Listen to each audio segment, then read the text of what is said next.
Thrilled to have sitting right here is somebody I'm also thrilled to call a friend. This man had me and Suze to a dinner party literally 3 weeks after we moved to Los Angeles, California. So I've known him for 21 plus years. Good to see the chairman and CEO of Wasserman, Casey Wasserman, right here. How are you, Casey? Good, Rich, to how see are you, man. I'm great, man. Did you ever think that the 40-meter dash thing would be your logo like that? I did never think in a million years me running a 40-yard dash in my suit at the combine would grow into all sorts of things. And then, you know, we're having our 20th fundraiser, 20th run. I'm doing my 20th run, but we're having the fundraiser for St. Jude coming up at the Rose Bowl. Well, there you go. So if you're in town, man, okay, come on out. Olympic soccer finals will be at the Rose Bowl. I love it. Yeah. I mean, you must be genuinely excited to have the Olympics here in this town. How did that all come about? I know that's why you're laughing. It's such a macro story. I laugh. Well, look, the mayor of LA at the time, Eric Garcetti, who's now the ambassador to India, right? Unbeknownst to truly everybody, right? On his first day in office, sent a letter to the U.S. Olympic Committee saying, if you ever compete or bid for the Olympics, I'm throwing LA's hat in the ring. And didn't tell his staff. I mean, not that he should have told me, but friends, whatever. Right. And 6 or 8 months later, they decide to evaluate whether they should bid, because you remember they lost in 12 in New York, 2016 Chicago.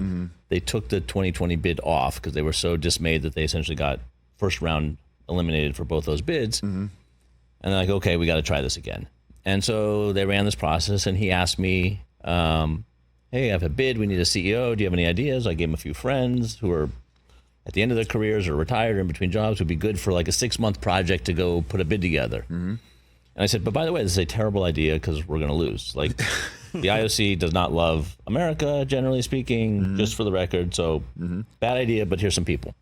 Calls me back a few weeks later and says, why don't you do this? I said, well, first of all, in case you forgot, it's a bad idea. And second of all, I have a job, so I'm good. Like, and then a month later, he goes, I hate to do this to you, but I'm the mayor and you have to do this. And I said, well, in case you forgot, this is a terrible idea.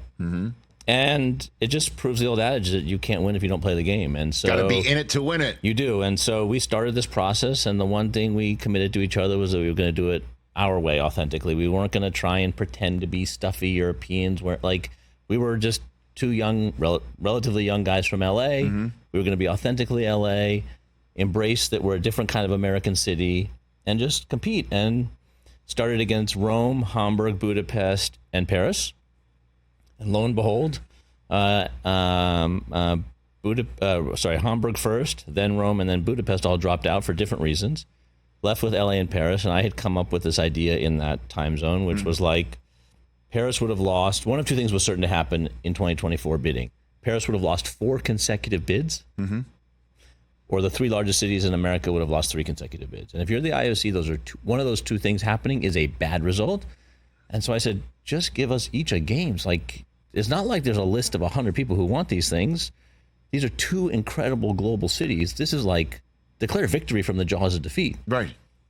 Not how they normally do things, but lo and behold, the more you talk about it, the more they think about it, the more they understand it. And so what started with a crazy idea became a reality in September 2017. And here we are, some 1,570 days away from opening ceremonies in LA. And so that's why it's Paris this summer and Los LA. Angeles? And it was this, dance of who was going to go when. We were always happy to go in 2028 because the risk of time, if you're building things, is construction, things escalate and expenses escalate. We have nothing to build permanently here. So time just allowed us to generate more revenue. And think about what's happened in the interim, since we got the games in 2017, SoFi opened, Intuit opened, massive renovation of the Coliseum, massive renovation of the crypto. Dodgers obviously have changed. Like, the Rose Bowl is doing some renovations too. Like, LA has changed dramatically, and so even by 2028, just on the non-facility side, all the infrastructure, airport, all those things. So we're really lucky to. And I didn't obviously know COVID was going to happen, so I'm glad I didn't have to try and generate revenue during COVID. Right. And lo and behold, 2028 is coming fast, and on October 11th, we'll take the flag in Paris, literally take the Olympic flag, and then we're next. And then bring it. We bring it home the next morning. We will hang it in City Hall, and then when we're done, we'll give it to Brisbane. Wow. So what in the world? So the opening ceremonies are at SoFi. The opening ceremonies, the traditional parade of athletes is at SoFi. Yes. We will go through the Coliseum because it's important to recognize the history of that venue. Of course. But the technology you need to produce an opening ceremonies for television and infrastructure and sound and stuff, if you will, you can't do it at the Coliseum without spending hundreds of millions of dollars. But are you going to bring you're going to light the torch there, though? I mean, we haven't decided, because it's a weird thing. There's never usually two torch lit, so we haven't quite figured that out. We're going to have to build a cauldron somewhere else, because the actual lighting of the torch will be at SoFi. The question is, do we light the Susie and I would give our backyard if you want. I mean, just I was actually thinking about, spacesuit guy, whatever he did in '84. You could recreate that thing, right? Sure, I'm with you. Whatever you need, Casey. All right, whatever you that. need, man. My backyard, for a cauldron. Athletics will be at the Coliseum, though, so we will build a track at the Coliseum, and it's going to be spectacular. So old school, man. Old school, just like that. Old school. And then the Rose Bowl will have soccer finals and semifinals. The challenge is when you, as I remind people, the World Cup's coming to America in 2026. Oh my gosh. Which is nice, but as I say, that's a little boutique event. We have 36 sports in the Olympics, right? 36 sports. Yes. We will produce a men's and a women's World Cup as one of our 36 events. So we actually can't play more than the semis and the finals, because we've got semifinals and finals, men's and women's. So you got 2 games on each side. Finals, 2 games, and then you got a bronze medal game, so you go back and play it. So you have 7 games essentially in 5 days. It's almost might be too much for the field. Jeez, where's the Olympic Village going to be? UCLA. Hey. So we will move. The great thing is we will move 20,000 students out of UCLA essentially. Come on. June 1st. Yeah. And then we will move 20,000 athletes in probably July 1st. So somebody's taking their finals, right? Yep. Theoretically. Then they have to pack up. Yep. And then so some like sophomore in their dorm room, they do their finals, they pack up, and then one of the top athletes in the world will be sleeping in that room. And then we got to get out so that they can start school again. That's right. I mean, the science, everyone's like, why is opening ceremony July 14th, 2028? Yeah. It is Bastille Day. There's no, that's a fluke. Okay. Because if you just draw the line from when UCLA ends and USC starts, it's the only time we can fit the Olympics and the Paralympics and get in and out between those 2 universities, because they are the key to our delivery, is USC and UCLA. Damn. Yeah. I'll just go personally here. I hope you don't mind. But what would your grandfather think of this, man? The great Lou Wasserman. What would he think of this right now? I think he'd be very proud that this is public service to me. Like, I'm giving back to the city I was born in and loved. The city loves the Olympics. And if we do this right, we can truly change this city forever. And I think LA is one of the 2 or 3 most important cities in the world. And so my ability to use my skill set, look, I could not do this job in any other city in America. Yeah. And I couldn't do this job if my day job wasn't my day job. So I'm lucky that I have that day job and I live in Los Angeles. Because if this Olympics were in New York, obviously, it's a different perspective, right? We're not building things. This is not a construction project. This is a commercial project. Right. So my day job and my city are allowing me this opportunity. And so I'm willing to do this and work hard and have 2 jobs essentially. And I think he'd be very proud, because the legacy of the games won't be buildings. The legacy of the games will be an incredible human impact that we could have for generations. Yeah. And I guess if it was New York, you'd include New Jersey. Are there how far out are we going out of town for some of these events? What do you got? Things like soccer prelims will play up and down the state for sure. Mm-hmm. I mean, even Northern California you're talking about too? Well, you probably use mostly MLS stadiums in the state, because there's so many games that you'll have to play. Sure. We're going to move a couple events out of the state of California, which we'll announce here in the next month or so. Okay. Is there a sub-bidding process for that sort of thing? No, there's a few sports where you have to build a temporary facility, which is expensive and doesn't have a lot of legacy use. Mm-hmm. That other places in the country have world-class facilities, so to be able to go use those facilities as is. Mm-hmm. It sounds crazy because this country's so big, but we're unique in LA. But think about in Paris, you can't sail in Paris, so sailing's in Marseille. Marseille is an hour and 45-minute plane flight from Paris. Right. So Paris is a small country relatively, but an hour and 45 plane flight from LA, you get to a lot of places to do another event. So it's not a crazy thing. It just sounds crazy because you're in a different state and it sounds different. Like Colorado, you're saying something I want to put words not quite Colorado, maybe a little further, maybe. But really? Like in Paris, they're doing surfing in Tahiti. French Polynesia. Okay. So we are not surfing in Hawaii. No, that is the follow-up right there. Yes, it is the follow-up. Funny enough, in the summer, there's not great waves in Hawaii. So we'll be surfing in Southern California. There are some great beaches here in Southern But, California. for you, I think you should call flag football in the Olympics. I mean, come on. Listen, that's a Mark Lazarus question, right? You know what I mean? Yeah. And a Roger Goodell question. come on. But they are partners. We could put all of us How in a great room. would that be? It's going to be awesome for flag football. That I know the league is fired.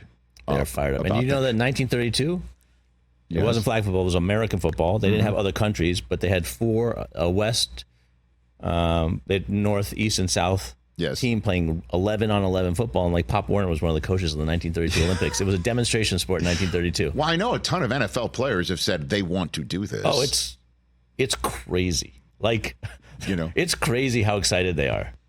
Like I'm just wondering how many guys, because I mean, it would be during training camp, right? Wouldn't it be? Potentially? Just at the beginning. Yeah, I mean, just about when training camp's open. So it would kind of work. Yeah. Like, let's see. Non-contact, right? 2028 too. Like, we're talking 4 years from now. So so you'd be up for that, I imagine, right? I think it's awesome. Look, the NFL, there's no way they're, and Roger has said, the commissioner said this, there's no way they're not going to let their players play because they all want to do it.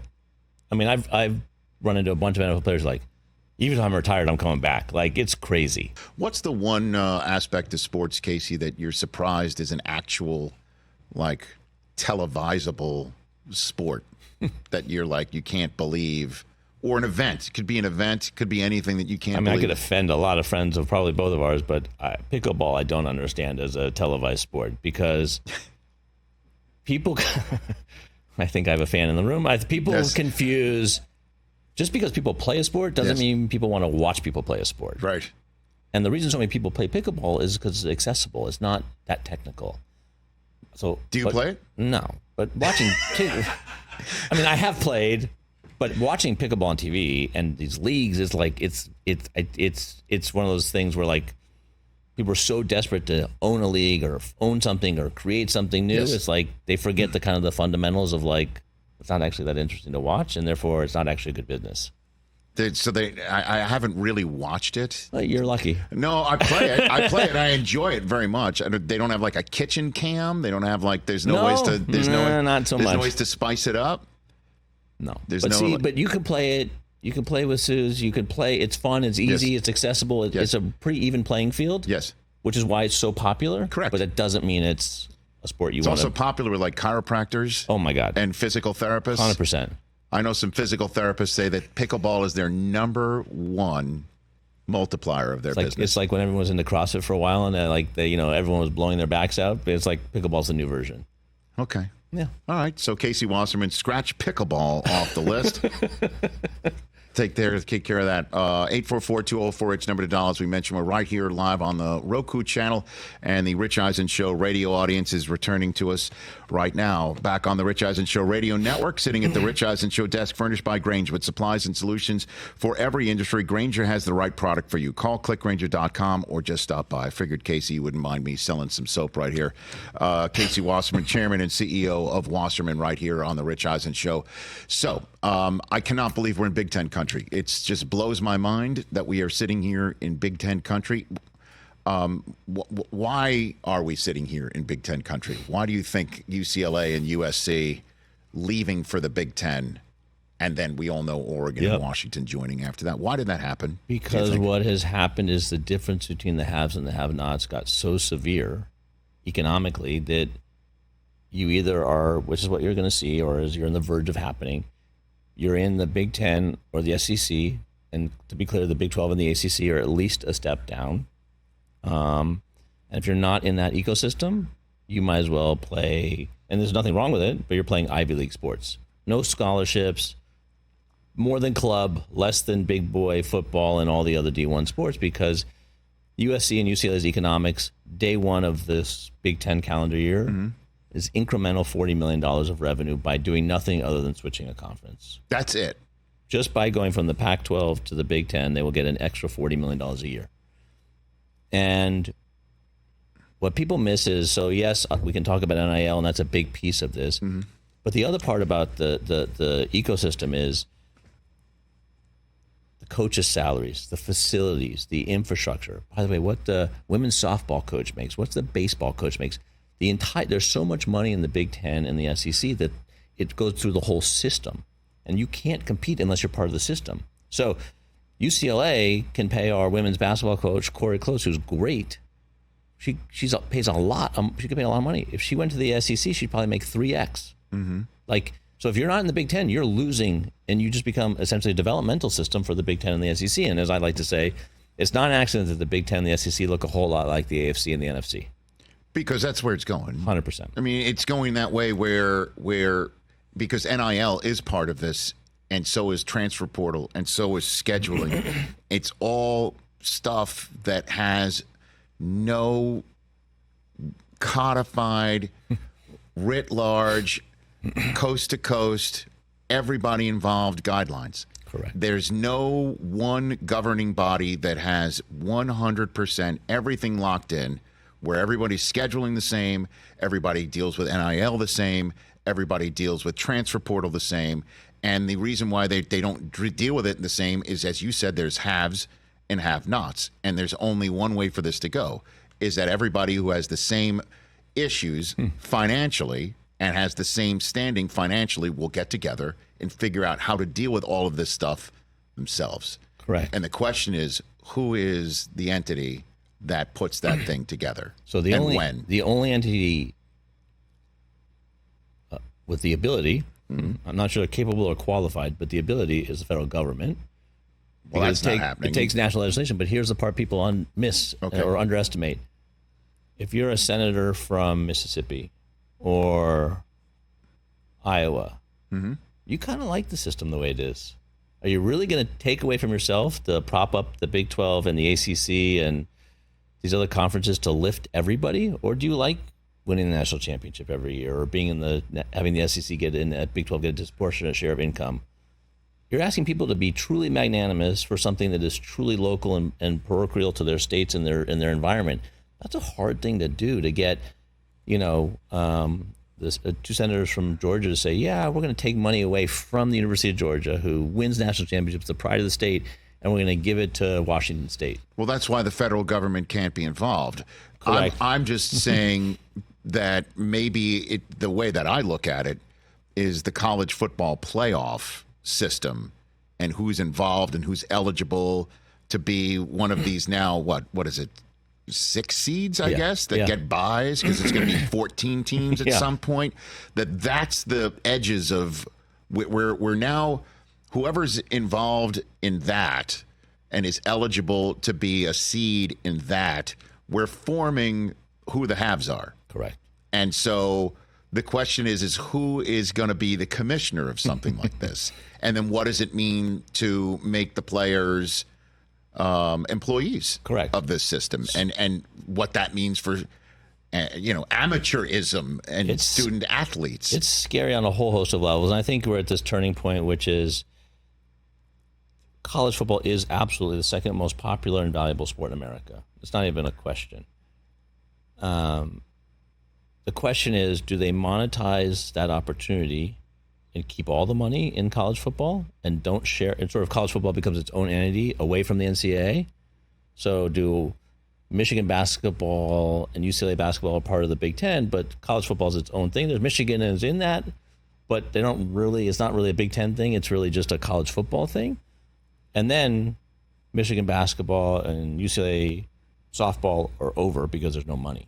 Because the money, 90% of the value and the economics come from college football. Right. Or do you keep them in the system and use that money to solve the problem? Because NIL is not fixing the problem. NIL has made the problem worse. How so?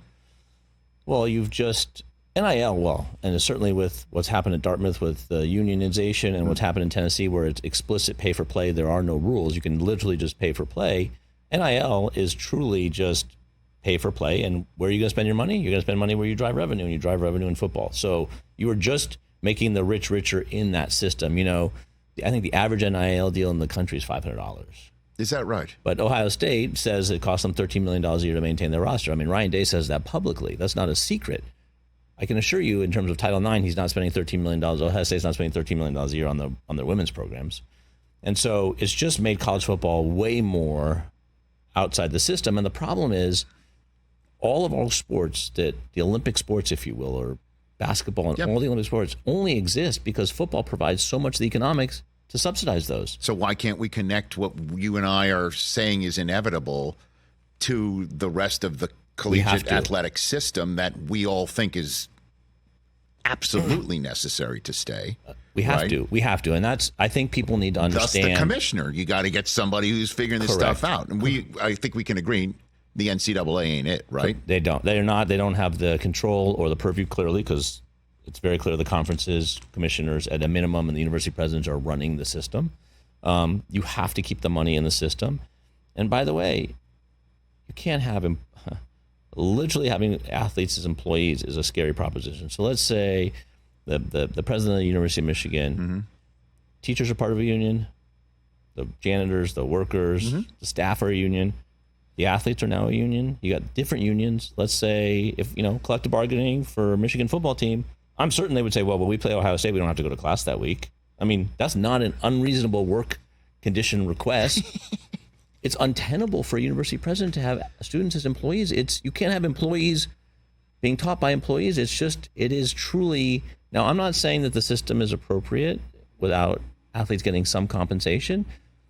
One, I think we're minimizing the value of education, right? So if you were an out-of-state student going to the University of Michigan, it's $80,000 a year for tuition.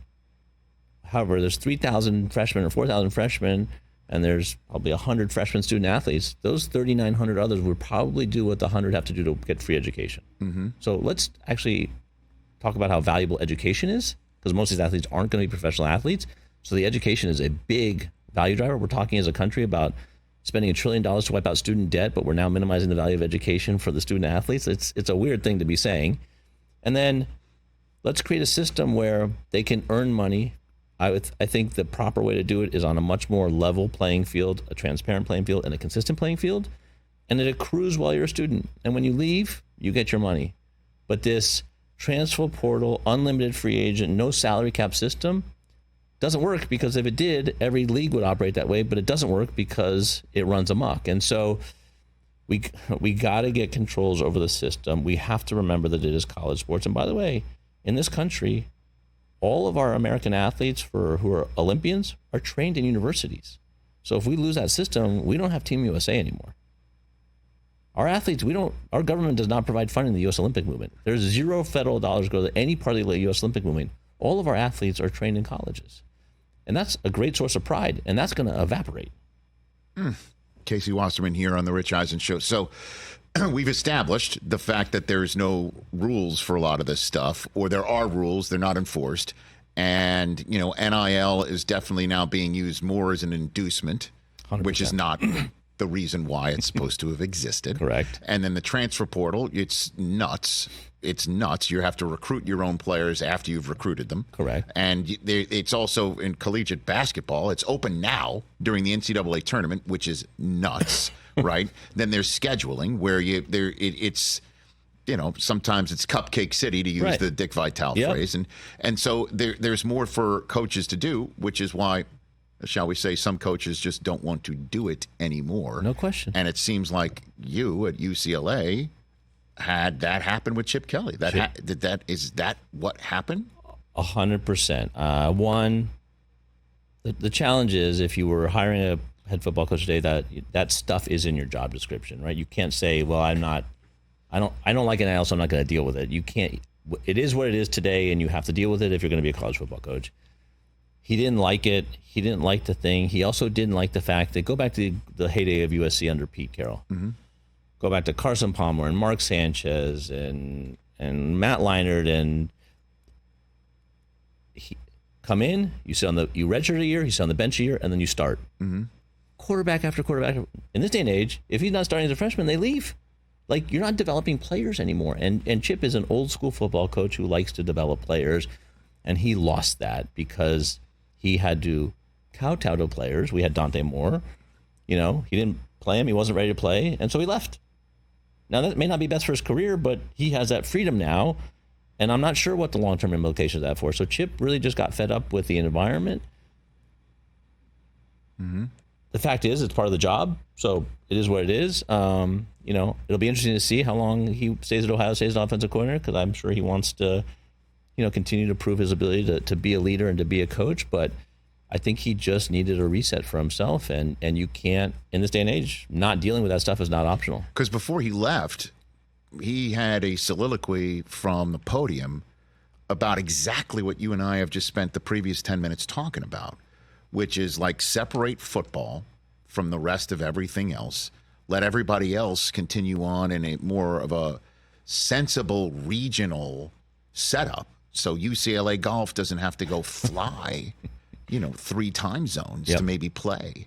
And other so-called Olympic sports don't have to go and fly all over the place. So he kind of made a ton of sense right there. But then he just said he didn't want to do it anymore. He did. Coaches are talent too. So they all have their idiosyncrasies. And I just think that as the system got more and more out of control, because I think it is out of control, he got more and more frustrated by it. And he's an old school football coach who actually believes in structure and system, and he's got that military mindset, and he's just got, and it's sort of, I think it was just creating a real internal struggle for him. And I don't, whether he left right or not, I just don't think it was making him enjoy his job in the way he wanted to enjoy it. And obviously, if it's not the way, you don't want to coach there anyway. So Deshaun Foster, old school, right? He's a UCLA Bruin. What has impressed you about him? And again, I know you're not part of the administration. No. I get it. Look, but I mean, the football. Your name's on a couple buildings. My name's on the football building, so at least. But look, I'm super impressed with Deshaun, because what he realized is, and most importantly, I think you've seen this in Michigan. Unlike some previous Michigan coaches, he wants to be the head coach of UCLA football. He's not being the head coach of UCLA football to go somewhere else. And he was there. He understands it. He believes in it. He's passionate about it. Mm-hmm. If you look at that video of when our athletic director introduced him and the team didn't know, I mean, if that doesn't make you have goosebumps or bring tears to your eyes, that the team jumped up, mobbed him, and by the way, the transfer portal opened 2 days later and not one player left. That tells you a lot about how connected he was to those kids. Mm-hmm. And so he's going to be a great CEO, head coach of UCLA football. He brings in Eric Bieniemy. He's kept our defensive coordinator. He's got a really good system. And he's like, look, we're going to recruit. We're going to be aggressive. And, Chip had, I think, 5 scholarship offers for next year. Mm-hmm. That you can't come. That's how he did at Oregon, though. He was selective and he got his guys. You can't do that in this day and age. You've got to be way more aggressive. And Deshaun's like, we're going to recruit everywhere. We're going to go be aggressive and get people to understand what we're doing and how we're doing it. And the energy he's brought, the engagement with the students he's brought, he's been awesome. And I think he understands what the job requires. He's got the ability to communicate and connect with the student athletes. Yeah. And he's got all the resources to be successful. This will be a difficult year because our first year in the Big Ten. But you know what? We've got 10 of our 11 offensive starters coming back. And you know what? Crazier things have happened. And that energy he's going to bring and that excitement is palpable. Yeah, I mean, sure, you must have every piece of UCLA apparel that's ever been created. Do you have cold weather gear? Does it exist? I think we have a little cold. I mean, we're ready. Does Bruin cold weather gear exist? I think we're in Madison late in the year. It's going to be a little cold. Okay. Happy Valley, I'm not sure. Rutgers, we've got a few cold little games. But when you guys all come to the West Coast and it's hot and you're complaining and you're sweating, don't worry. By the way, for the record, if I did pick up a slight in the Jim Harbaugh direction that I should know about coaches who don't want to be there and are looking over the steering wheel. He wanted to be there for a while. We knew that there was a ticking clock on Jim Harbaugh the first second that he arrived. And I'm just glad that he stuck around long enough to leave it. He got your national championship, and I'm sure you guys would do it 100 times again. And I said it the other day, you being intimately aware of the city and its sports facilities, you know of that lake that's in front of SoFi. I believe he walked across it to sign the contract with the Los Angeles Chargers. And I think he's going to do a great job for the Chargers. By the way, already, I mean, there's already some buzz about all of that, too. 100%. I mean, look, he's a winner. He has proven he's a winner. And I think, by obviously total fluke, him missing those 3 games in the year and having Shamora be there what a great opportunity to say, oh, you know what, this guy is ready to be our head coach if it ever happens. And it happened, and I think Michigan will not miss a beat. I hope so. I mean, you have to replace a quarterback, but no, I know that. We're working on it. I already see some video from spring practice. It's all very exciting. So what happens here with college football then? Like, what is the answer? I mean, there has to be an answer. This just can't keep going on the way that it's going on. And I know obviously with television contracts it can, and money's flowing it can, but it just seems to me that there has to be. And every coach wants some sort of rules. I don't think everybody's like the kids shouldn't. Well, there's probably some that say kids shouldn't be paid at all, which is, I think, ridiculous. But there's got to be something that can be done. What is it? Look, I think what you're going to have to do is the conference commissioners, really the Big Ten, the SEC, the ACC, and the Big 12, are going to have to say, look, football's great, and we can make a lot of money organizing college football in a different kind of way. Yes. But if we're doing that and it's not benefiting all the other student athletes, we're missing the mark here, and we're not doing our job, and we're not actually serving the universities. I mean, UCLA, we're proud of all those athletes and student athletes who do incredible things. And the history of it, my goodness. It's incredible. And so we're going to miss that. If they don't take that ownership of that responsibility and embrace it, they're going to be the ones who get blamed for it. And the system right now is totally screwed. So to your point, the guy at Utah gave every football player a pickup truck, right? Some car dealer gave every player a football truck. Mm-hmm. But if Kyle Whittingham gives the quarterback a ride home because it's snowing to his dorm, it's an NCAA violation. It's like the system is ass backwards. And you've got to create a level playing field on the payment. You can't have just unlimited pay, because what you see is it's going to rip apart locker rooms, and it's going to rip apart culture, and it's going to rip apart what makes college athletics special. Because if it's professional football, and sort of the Caitlin Clark conversation people have been having is, if Caleb Williams really made $10 million at USC, does he really have to, if USC is now essentially professional football, yes, does he really have to ever leave USC? It sounds crazy, but it's not so crazy. Well, I mean, it's going to be like old school, though, right? Well, it'll be like Will Ferrell showing up, at age 48. But if University of Michigan cannot operate a professional football team. No, I understand that that's the construct of it. That's why we got to get everyone together. And I don't know if it is Greg Sankey. I flat out, when he zoomed in, flat out said, can you be commissioner? And he laughed, and I'm sure there's Tony Petitti at the Big Ten. And because these are major television entities now. Massive. Okay. I mean, major. I mean, look at the number that ESPN just signed with the college football playoff for it, that number is insane. Like, insane. The NFL is probably the only bigger deal that they have got. Per game, the cost per game, right. The NFL is the only thing that generates more revenue per game than those 14-team playoffs. That's it, right? So that's where this has now gotten. And so the question is somebody's got to get together, and then we got to figure out which schools are involved, which schools are in, which aren't, and then figure out which schools that aren't could potentially play into it. Some sort of relegation, similar to what we see over in Europe. I completely agree. I actually think the NFL has an opportunity to be a real leader here, because if you think about it from the NFL's perspective, let's say there's only 64 teams or 48, pick your number, playing real Division I, whatever you want to call it, football. Correct. You've lost half of your developmental system if you're the NFL, from 110 to 64. That's not good for the business of the NFL. Right. And you've also now essentially empowered a competitor. I mean, you may not want to think of it as a competitor, but if you take those 48 teams and they only play each other, does the NFL really want USC Michigan on a Thursday night against a New Orleans Tampa Bay game? Not anything wrong with New Orleans Tampa Bay, but USC Michigan is a pretty powerful game. Notre Dame Texas, listen,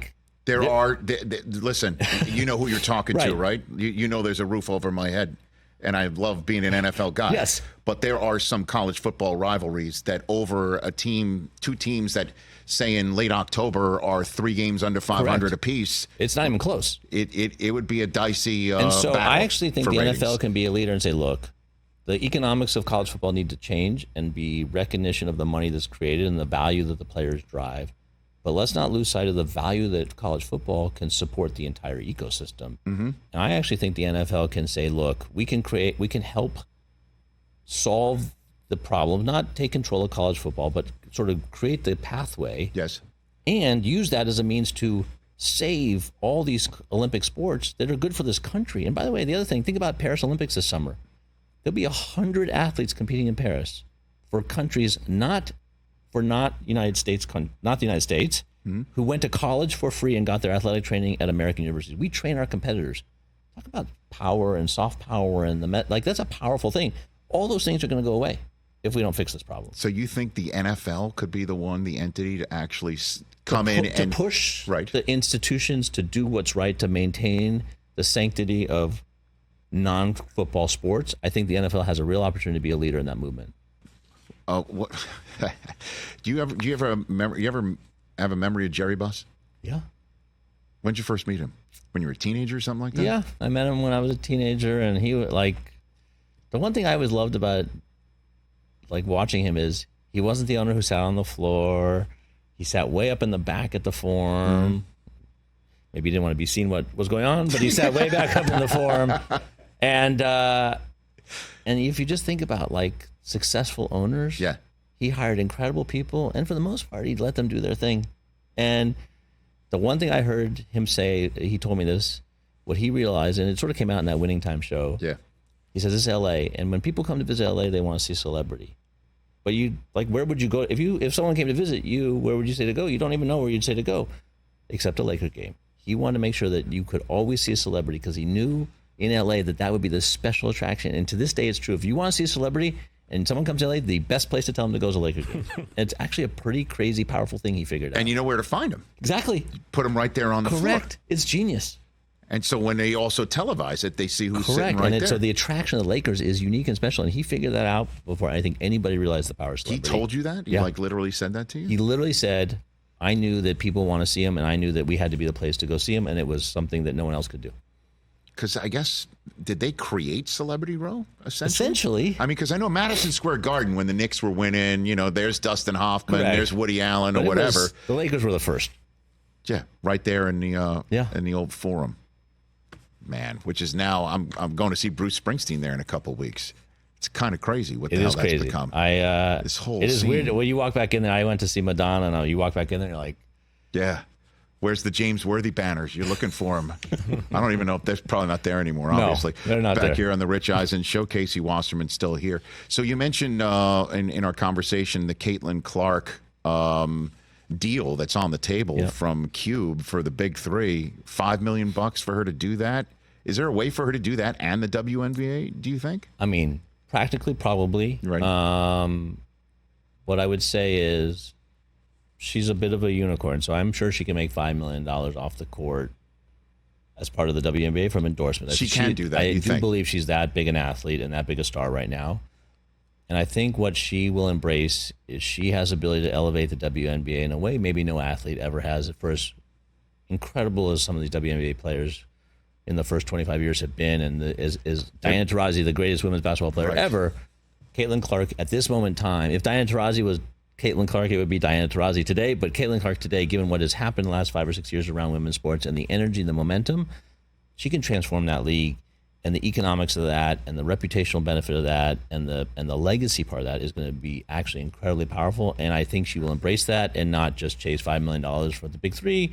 I give them credit for making the offer because what it really is pointing out is Caitlin Clark's making more money as playing at University of Iowa than she's going to make as a rookie in the WNBA. She is? I mean, you obviously are intimately knowledgeable of these figures in this world, so... I mean, absolutely. Now, the endorsements and some of the other things will sort of make up a lot of that, but absolutely. It's why we represent Brittany Griner. It's why they all go off to go play in some of these other countries, in China not anymore, but Russia not anymore, but Turkey and some of these other countries where women go play basketball is because the opportunity. And I think one of the things that the NBA deserves credit for is they've continued to invest in the WNBA. And I think you're at a turning point where the economics of the WNBA are going to be remarkable. Oh, I'm sorry. I was misconstruing. Yes, I understand she's making more NIL at Iowa than she would make salary with the WNBA. But, correct. But is she? She could make more money as a WNBA player than she is currently at Iowa? Do you think, in terms of off the court? I think she might have more restrictions to the WNBA than she may at Iowa. I mean, it'll be interesting, No kidding. Yeah, she won't look. Because there's official sponsors and things of that nature. And look, let's be honest about NIL. NIL, as an endorsement, there's economic rationale for a company to spend that.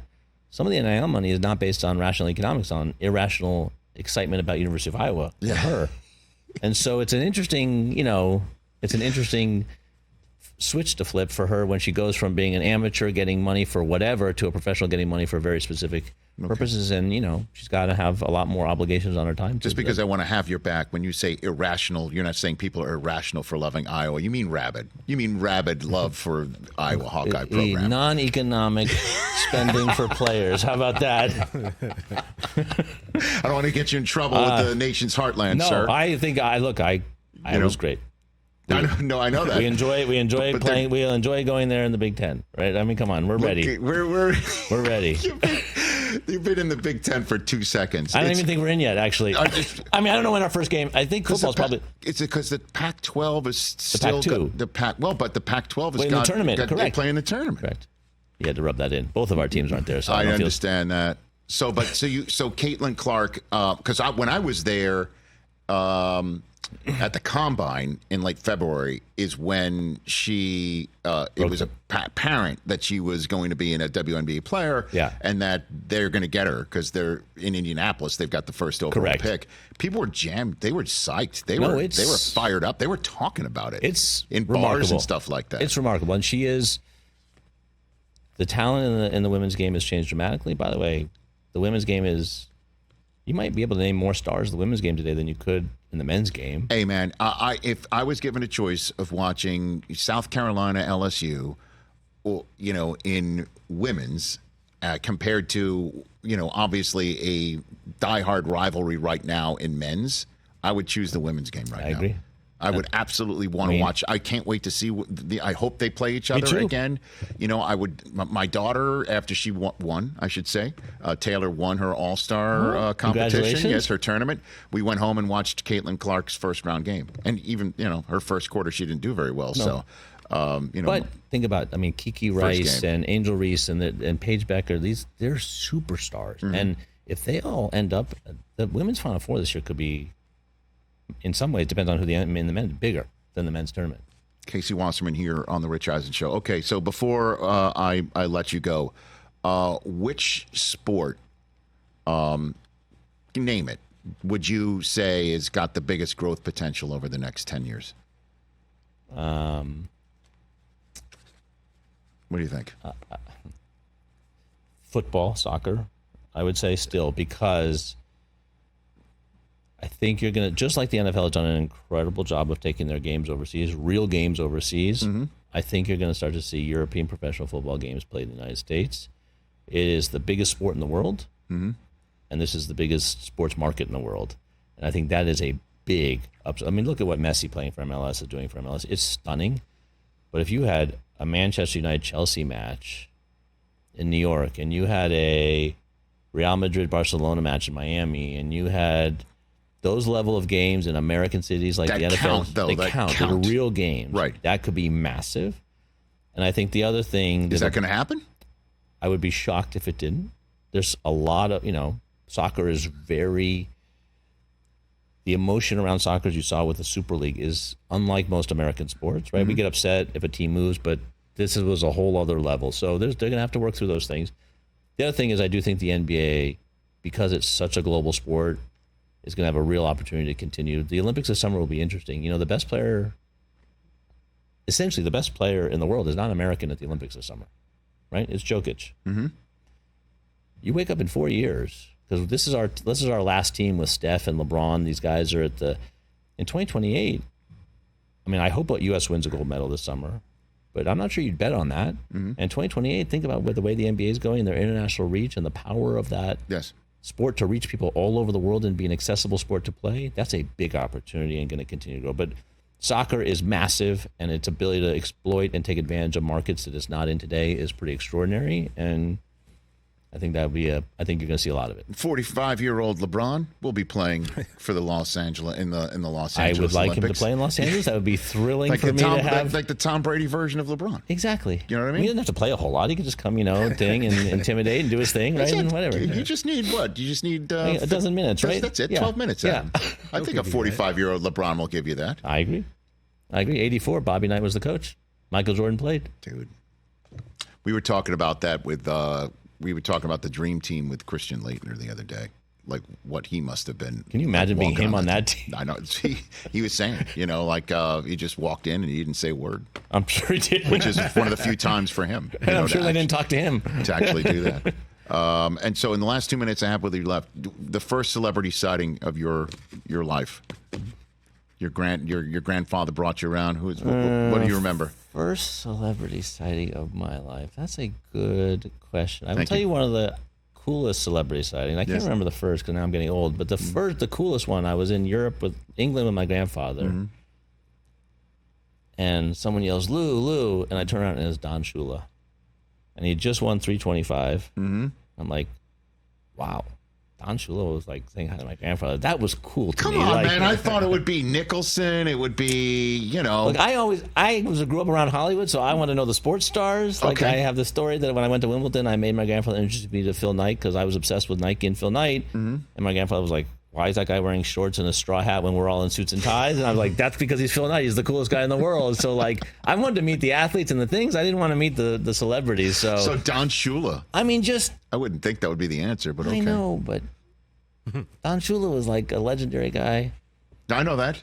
I mean, no one probably remembers who he is. I don't know. No, that's not true. Just yesterday, we had Rich McCabe, the competition committee, on, and I'm trying to get the rule change in the NFL. Fumbling through the end zone goes, the ball goes to the defense. I think that's a terrible rule. I think that's going to happen in a Super Bowl one day at the end of a game, and half this country is going to go, "What the hell was that?"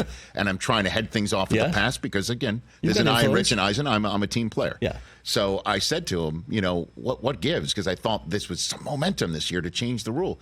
And he said there's no momentum to change the rule. And he went back in the day at the competition committee when Don Shula would say, just don't fumble the ball. There's one person who could control whether it's fumbled through the end zone, and it's the ball carrier. And I'm like, well, damn it. Like, how can I fight Don Shula, the ghost of Don Shula? Do we like the kickoff rule? I do like it, actually. I think it'd be cool. I think it's going to be working out. Hey, it's better than whatever. I was a Cleveland Browns ball boy, by the way. I was. I lived in Cleveland for a summer. I was 12 years old. I was a ball boy. Bernie Kosar, Webster Slaughter, Clay Matthews. The heyday of the Browns. I was a Browns ball boy. Who knew that about Casey Wasserman? I had no idea. So still have my paycheck for $100. I never cashed it. By the way, $100 is that? I would think it would be less than that. Was that the full season? Well, that was a full summer. Yeah. Okay, full summer. Okay. Art Modell. So is his name on the check? Sign the check. An Art Modell check. It is hanging in my office. It is that. My first job. Being a ball boy for the Cleveland Browns. Yep. Okay. And Kosar was a good dude. Kosar was a good dude. My favorite thing was, they don't do this anymore, I don't think, but during two-a-days, they'd have all the guys would have to come in and weigh before and after every practice. Yeah. And it was a manual scale, and there was this chart on the wall where you filled in a thing, and so they're like, step on the scale, and I'd write the thing next to the player. They all obviously had weight closets, so he comes in and goes, I'm 280. And I look at him, I'm like, I'm a 12-year-old. I'm like, but you didn't step on the scale. He goes, I'm 280, kid. I'm like, yes, sir, 280. I learned who was boss. There must have been some clause in the contract as well, right? I mean, I was a little short Jewish kid from Beverly Hills. I was just saying yes, sir, and it was over. Whatever they wanted. So let's be honest. Lou called up Art. Old friends. They're probably Mishbucha from back in the day. They were Mishbucha. I will tell you that Art Modell spent all of May and June in Los Angeles, because it's better than Cleveland in May and June.